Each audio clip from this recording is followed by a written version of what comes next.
Penerbangan Citylink dengan KG426 Cengkareng Makassar. Saya mau cerita sebenarnya tidak fokus kepada penerbangannya, tetapi beberapa kebijakan Donald Trump yang belakangan ini memang agak asik gitu. Tapi sambil kita menunggu penerbangan yang memang saya baru kali ini di berapa ya, diputar berapa kali gitu dari suatu penerbangan bisa ya terjadi sampai 5 kali boarding, 5 kali ini check in. Nah, ini yang menjadi saya agak sedikit heran karena penerbangan kali ini cukup melelahkan. Selain gate-nya memang paling ujung, saya juga di delay dan cukup agak membosankan.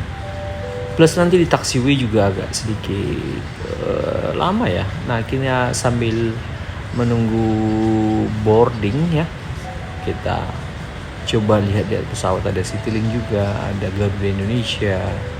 Ini ada kayak take off nih, Citylink yang pesawatnya memang A320 seri klasik, dan hampir semua pesawat Citylink itu adalah A320 klasik ataupun ada beberapa yang memang seri Neo. Dan penerbangan ini juga tidak lama sebenarnya, hanya 2 jam lebih nantinya. Dan ini kita selalu akan melihat pesawat-pesawat Citylink, Garuda, Pelita Air. Karena ini memang Terminal 3 Soekarno-Hatta ini adalah terminal khusus untuk plat merah, dan plat merah itu adalah ketiga maskapai ini. Walaupun memang masih ada Bandara Halim Perdana Kusuma yang didedikasikan untuk beberapa penerbangan nasional, dan memang Halim Perdana Kusuma tidak didedikasikan untuk penerbangan internasional. This flight memang agak-agak sedikit sedikit terlambat, dan inilah pesawat kita yang akan membawa kita ke Makassar, KG426. Sebelumnya saya sebenarnya bukan di KG426, tapi di seri yang lain yang lebih cepat, tetapi ini dimundurkan dan pesawat sudah datang. Agak sedikit bercak pesawatnya, saya nggak tahu nih kelupas kah cat pesawatnya.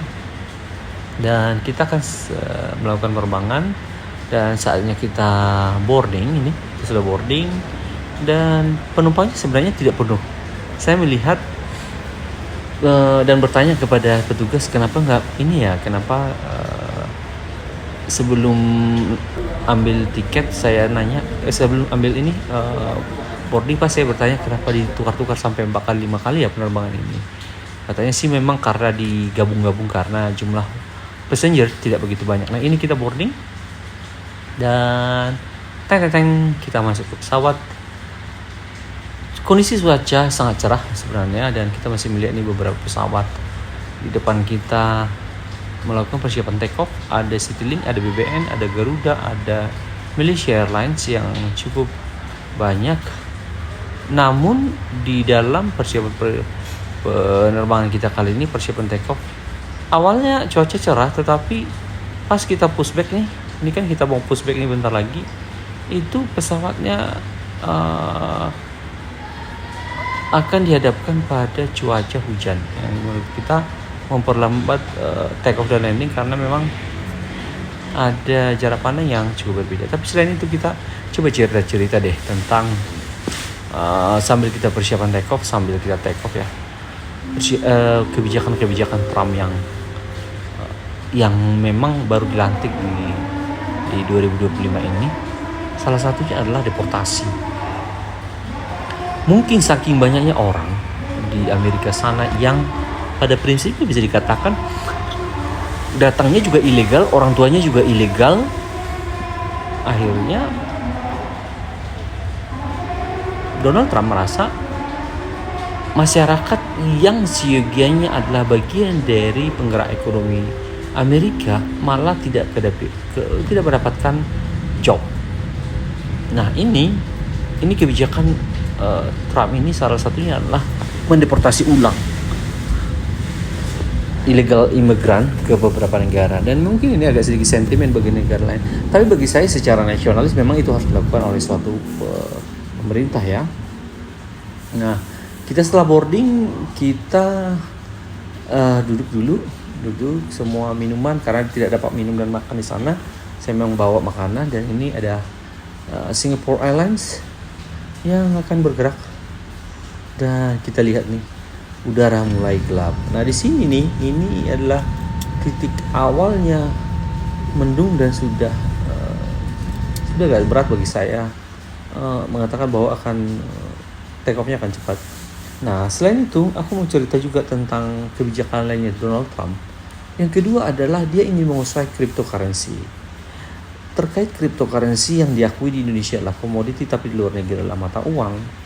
Ini juga merupakan salah satu target Trump. Ini kita sambil pushback.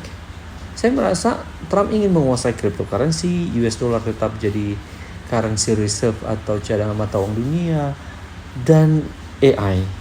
Namun kalau bicara cryptocurrency, ini kan sebenarnya kan tidak ada value, under value atau apa sih dasar mengatakan ini punya nilai, kecuali suatu keyakinan market mengatakan bahwa value-nya oke.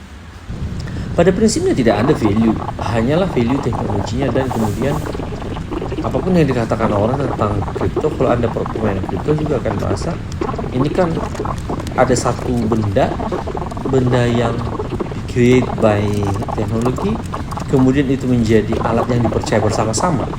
Jadi nilainya adalah nilai teknologi dan kepercayaan. Tapi kalau nilai kepercayaan juga di reserve currency atau di currency secara umum itu juga kan masalah kepercayaan dan underlying asset.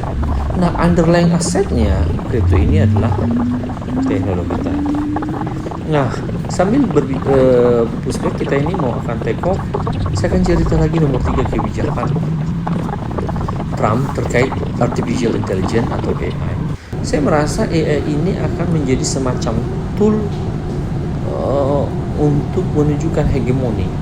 Ternyata dengan adanya ChatGPT, banyak orang awalnya adalah menganggap new teknologi ini akan membawa efisiensi. Yes, dan kita pikir itu China tidak akan memberikan perlawanan. Ternyata China memberikan perlawanan dengan diluncurkan DeepSeek yang menghancurkan portofolio atau saham beberapa perusahaan AI di Amerika. Nah ini perang dua negara ini juga tidak tuntas di situ. Nah yang keempat, sambil kita persiapan take off, ini juga kita nggak melihat kok kayaknya Trump tidak tidak bijak ketika berbicara masalah perang tarif antar eksportir. Ini akan sangat buruk sekali nanti kepada perdagangan antar negara. Nah sambil terbang, demikian mungkin cerita saya. Enjoy KG 426 Cengkareng Makassar dari Jakarta menuju Makassar. Thank you.